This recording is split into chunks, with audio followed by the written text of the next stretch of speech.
If you don't comply, we'll terminate the contract. It's goodbye to you. You keep saying it's handmade, but if we take these products overseas, they'll make the same thing much cheaper. After all, it's just a watch. If you don't comply, we'll start importing cheap Chinese watches instead. With that, the president's wife tore up the contract. After being on good terms for 20 years, to be treated like this so abruptly is shocking. However, the president's wife doesn't know. She doesn't know who will truly be in trouble by terminating this contract. My name is Emily. I inherited the watch workshop from my father who passed away 5 years ago. I am a watchmaker and also manage the workshop. The watches, made entirely by hand, are known for their high quality. I have loved both my father, who made watches since I was a child, and the watches he created. Compared to large manufacturers, we can't produce in large quantities, nor can our watches be considered cheap. However, the unique charm of handmade watches, which become more fitting to the body over time, means that most of our customers use them for a long time. Our meticulous and precise work is well received by customers, which in turn motivates our craftsmen. I am truly happy and proud to have inherited this beloved shop. There was a shop that favored our watches for 20 years since my father's time. It is an old men's clothing store in the same district. A long-established personal store rooted in the community, with many regular customers. Targeting mainly businessmen, it sold suits and accessories. The previous president of that store was very fond of my father's watches, and even after I took over, he continued to display them in the store. Even now, whenever I see the current president, Mr. Young, he always says, "Many customers come to our store specifically for Yates Workshop's watches." We're truly grateful. Our watches are sold in a corner of the men's clothing store dedicated to our brand. They have been quite popular for many years, and recently, we have been taking custom orders allowing customers to choose designs and materials from several options. However, one day, I received a sudden phone call at the workshop. The woman on the phone introduced herself as Mr. Young's wife from the men's clothing store. While I frequently met Mr. Young, I had never spoken to or even seen his wife before. Her voice sounded younger than I expected, but it also seemed rather forceful. "Are you the president?" "Yes, I am. This is Emily Yates speaking. I have something important to discuss with you. Could I visit you now if you have some time?" Now. I didn't understand why it was Mr. Young's wife and not Mr. Young. And the sudden proposal without any prior appointment. Though I was unsure, her tone was so sharp that I thought it might be a customer-related issue, so I decided to agree. About 15 minutes later, Mr. Young's wife arrived, introducing herself as Rachel. Unlike the 60-year-old President Young, she appeared to be in her 40s and looked quite young. "My husband always speaks highly of your services. And we are grateful for your continued support." We exchanged brief pleasantries, then I led her inside and offered her coffee in the reception room. "May I get straight to the point?" She quickly got to the main topic. "Why are your watches so expensive?" "Excuse me?" The invoice Rachel took out was indeed from our workshop a few months ago. Every item was at the regular price, and neither Mr. Young nor the previous president had ever mentioned any issues. But Rachel seemed dissatisfied, pointing at the prices on the invoice I held. "Are these amounts really correct?" she asked. "What do you mean?" "I'm asking if you're inflating the prices by adding unnecessary processes. Is this what it means to be at a loss for words?" I was stunned, staring at Rachel in disbelief. "Well, what is it?" "No, absolutely not. These are all legitimate prices." I see." I stared at Rachel, who nodded as if she had something to say but kept her meaning vague. "So, can't you make it cheaper like the other big manufacturers?" "What?" "You know, if you make a lot at once with machines, it should be cheaper, right? Can't you do that?" "Well, I'm afraid we do everything by hand, so we can't mass produce. We can't match the prices of the big manufacturers." "Then can't you use cheaper leather or something like that?" "No. We are particular about the leather we use, and we only source materials from places we've been dealing with since my father's time." "Then what about the parts?" "If they're small, changing them shouldn't affect the quality, right?" Well. Rachel kept suggesting ways to lower the price of the watch, but I couldn't understand her intentions. Our workshop prides itself on our craftsmanship, so we can't lower the price any further. No matter how many times I explained this to Rachel, she kept coming up with ideas, leaving me perplexed each time. What about this? We can't do that. Then what about this? We can't do that either. After several minutes of this back and forth. Then what do we have to do to make it cheaper? As I've said, we have no intention of lowering the price. Oh, come on. If you can't make it cheaper by hand, then just use machines like the big manufacturers. What?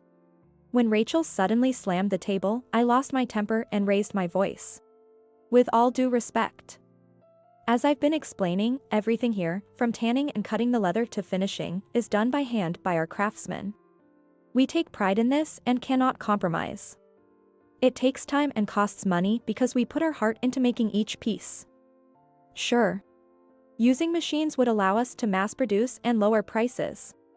But we stick to handcrafting because we honor my father's wish to create something that can be used for years and repaired if broken. We want to make items that people choose because they feel warm and personal. We believe our watches are worth their price. We are not cheap. But I believe our watches are worth every penny. Most of the craftsmen working in our workshop have been with us since my father's time. They helped my father's vision and continue to work towards it even after his passing. So, lowering the price of our watches is out of the question. However, Rachel began to tremble instead of understanding. But this price is way too high. So, as I said, we can't lower it. At least cut it in half. Half? That's too much to ask. The outrageous suggestion gave me a headache. If you drop this unnecessary insistence on handcrafting, you can do it. That's impossible. No matter what anyone says, we will continue to make things by hand. Even if we could lower the price, it would only be a small gesture on our part. As soon as I firmly said it was impossible, Rachel thrust a document at me. Then let's cancel the contract. What? If you can't lower the price, we will terminate our contract with you. The document Rachel showed me was a contract made 20 years ago between the previous president and my father. But, we've had this relationship since my predecessor. It's too unreasonable to terminate the contract just because we won't lower the price. Please let me talk directly with Mr. Young. Let's discuss it. My husband is currently hospitalized and can't come here. Mr. Young is hospitalized. Is he okay? Don't worry, he'll be gone soon anyway, so it doesn't matter. What? That's why I, the next president, hold all the authority over our store now. I honestly don't know what kind of relationship the previous presidents had, but that's in the past. Now, in this recession, we have to cut unnecessary costs for the sake of the company. As a fellow business owner, you should understand. Her harsh words left me trying to control my trembling fists rather than arguing back. Seeing me silent, Rachel mistakenly thought I had no argument and raised her voice mockingly. You talk about handcrafting, but if you take your products overseas, they'll make the same thing cheaper. After all, it's just a watch. If you don't comply, maybe we'll import cheaper watches from China. Listening to Rachel's laughter any longer, I might lose control out of anger. So, what will it be? If you agree to have the price, we'll keep your products in our store. Or will you honor your predecessor's wishes and end the contract? We can't agree to cut the price in half. I see. That's unfortunate. Then we'll terminate this contract. Rachel tore up the contract with a half smile and started to prepare to leave. I'm sorry too, but we can't place our products in a store that doesn't appreciate their value. Rest assured. We'll never supply our watches to your store again. That's our line. Don't say we didn't warn you. That goes both ways. Thank you for everything. As I said this, Rachel left the workshop with a big smile on her face. Dad. I'm sorry. I didn't know if this was the right thing to do, but I felt terribly sorry for my father. Rachel's words were truly harsh. However, that men's clothing store was one of our few longtime major clients. We needed to find a new client soon, or our business would struggle, just as Rachel said. One day, while thinking about this, the workshop phone rang again. The caller was the personal secretary of Mr. Young, who I heard was unwell.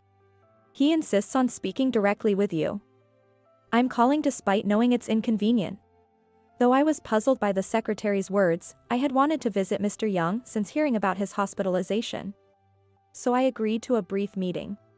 I quickly got the hospital address and headed over. In the hospital room, I found Mr. Young lying in bed connected to many tubes, his secretary who had called, and Mr. Young's son. I calmed Mr. Young, who tried to sit up upon seeing me, handed the secretary a fruit basket, and sat down to listen by the bed. I heard from my wife. First, I must apologize for her rudeness. I am truly sorry. Mr. Young. Seeing the always cheerful Mr. Young so frail left me speechless. It may sound like an excuse, but that was my wife's decision, not my intention. However, your wife claimed she was the next president and held all authority. That's just what she thinks. What do you mean? Well, according to Mr. Young, Rachel was his second wife and had a son from a previous marriage, in addition to his biological son present now. Taking advantage of Mr. Young's hospitalization, Rachel declared herself acting president and tried to seize control of the company. She planned to make her son, still in middle school, the next president once he grew up. It's embarrassing to say, but I've betrayed you and your father this way. I'm truly sorry. Please, stop apologizing. It's not your fault, Mr. Young. This is not good for your health. Thank you. However, I heard my wife said terrible things and terminated the contract. Your watches have always been popular in our store. Customers come mainly for your watches, and then buy ties and cufflinks. Terminating the contract will greatly affect our sales. Ms. Yates. I beg you to reconsider this contract termination. Mr. Young. My son, not my wife, will take over the store's management. My son understands the value of things, unlike my wife. Please, I beg you. I want to protect my father's store too. Please. With Mr. Young, his son, and his secretary all pleading, I felt conflicted. I understood their feelings, but it wasn't a simple matter. I'm very sorry, but as long as your wife, who doesn't understand the value of our work, is involved, it's impossible. No matter the long history between our predecessors, the contract was still broken. The contract was torn up, and there's nothing more we can do. Besides, your wife insulted not only our watches and workshop but also my father's legacy. It was unbearably humiliating. Knowing that, we can't supply your store anymore. I can't bring myself to do it. I'm truly sorry. As I said this firmly, the three visibly fell in despair. But remembering the humiliation, my feelings didn't change. 6 months later, to recover lost profits, I ventured into online sales. We started selling custom-made, handmade watches. Putting effort into promoting on social media, we thankfully became a hit and orders increased. We also found new clients for our ready-made products, expanding our business and increasing sales. Now, we're busier than ever, both me and the craftsman. One day, the workshop phone rang. Thinking it was another order, I answered, only to hear Rachel's voice. What do you want? Our business with your store should be over. Ms. Yates. Please, I have a favor to ask. Make and deliver watches to our store again. It doesn't have to be half price, even 30% off is fine. Just hurry. Rachel's voice sounded incredibly desperate. How dare you say that after mocking our watches? And wasn't it your store that unilaterally terminated the contract? I clearly told you we wouldn't deliver to your store again. Please, don't say that. I'm begging you. If things continue like this, both my position and the company will be in jeopardy. Even at the regular price, just please make the watches. Her voice, almost in tears, didn't sway me at all. It's impossible. Please don't call again. Goodbye. With that, I hung up the phone. A month after cutting off Rachel's call, a customer visited the workshop. Ms. Yates, it's been a while. Mr. Young. It was Mr. Young and his son. Apparently, his health had improved and he was discharged, which is why they came. Please forgive the intrusion. We are here to humbly request that you renew our contract. What? Despite his recovery, Mr. Young looked significantly older. His son explained the situation. After our contract ended, Rachel had been pushing cheap Chinese products on customers who came to buy or service watches. She often said, "There's a cheaper and better option than those overpriced watches."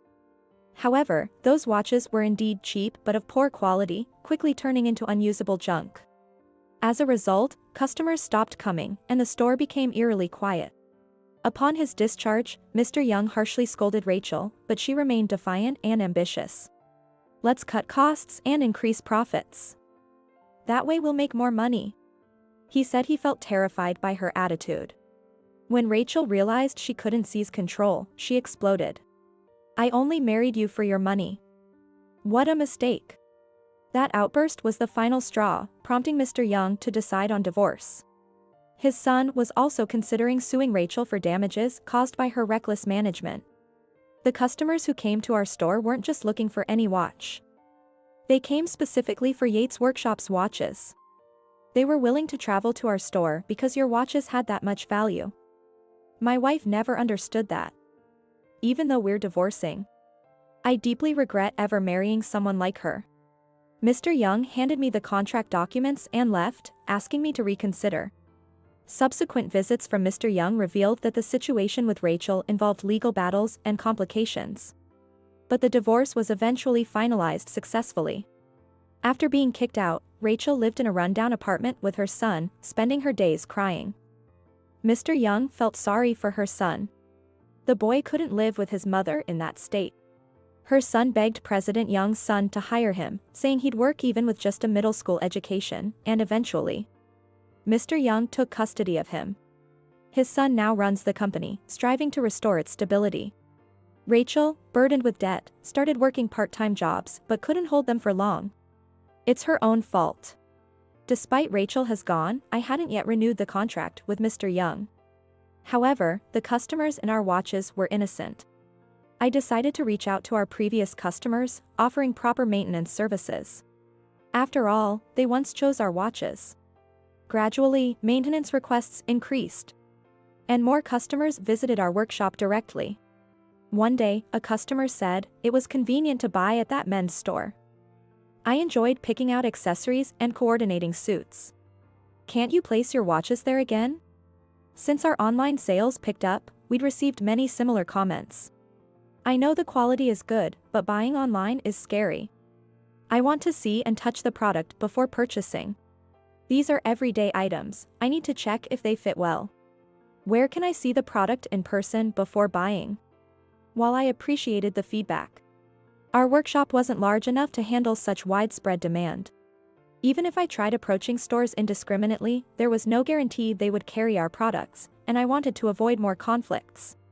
After much deliberation, I decided to visit Mr. Young's son, the new president, and renew our contract. Of course, it would be at the regular price, with the condition that someone who understands the value of our watches would be selling them. Both Mr. Young's son, the new president, and Mr. Young, the former president, thanked me repeatedly, and our old customers Mr. Young's son.